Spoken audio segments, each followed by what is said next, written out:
ગીર પંચાયતમાં શૈલેષ કગથરાની જીત 370 મતોથી વિજય। ખોરસા ગીર ગામે ગ્રામ પંચાયતની ચૂંટણીમાં ભારે ટક્કર જોવા મળી। શૈલેષભાઈ વિઠ્ઠલભાઈ કગથરા 370 મતે બહુમતી સાથે વિજેતા બન્યા। મતદારોનો દિલથી આભાર માન્યો। ચૂંટણીના પરિણામે ગામના રાજકારણમાં નવા યુગનો આરંભ થયો। ગ્રામજનો અને સમર્થકોમાં ઉજવણીનો માહોલ જોવા મળ્યો।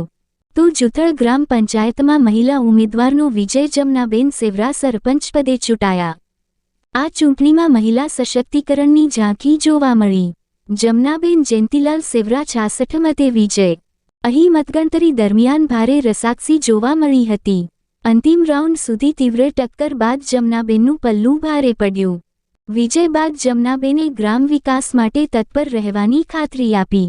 પરાજિત ઉમેદવાર સુરેશ કાગડાએ પરાજય સ્વીકારી લોકશાહીની વિધાનને નમન કર્યું। સુરેશ કાગડાએ ગામના તમામ મતદારોનો આભાર વ્યક્ત કર્યો। તો ભંડુરી ગ્રામ પંચાયત ચૂંટણી પરિણામમાં કૃષ્ણા કાલરિયાનો ભવ્ય વિજય। ભંડુરી ગામે સરપંચ પદે કૃષ્ણા ગોપાલદાસ કાલરિયાનો ભવ્ય વિજય। વિજય બાદ કૃષ્ણાબેને ગામના સર્વાંગી વિકાસની ખાતરી આપી। ભંડુરી ગામમાં વિજયની ખુશીમાં વિજય સરઘસ નીકળ્યા। તમામ વિજેતા ઉમેદવારે પાણી શિક્ષણ સહિત વિકાસના કામમાં લોકોનો સાથ સહકાર માંગ્યો।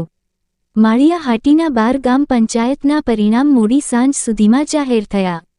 શાંતિપૂર્ણ વિજય સરઘસ નીકળ્યા। કોઈ અનિચ્છનીય બનાવ ન બનતા તંત્ર પોલીસે રાહતનો શ્વાસ લીધો। તમામ રિપોર્ટ વિડિયો અહેવાલ પ્રતાપસિંહ સોદિયા।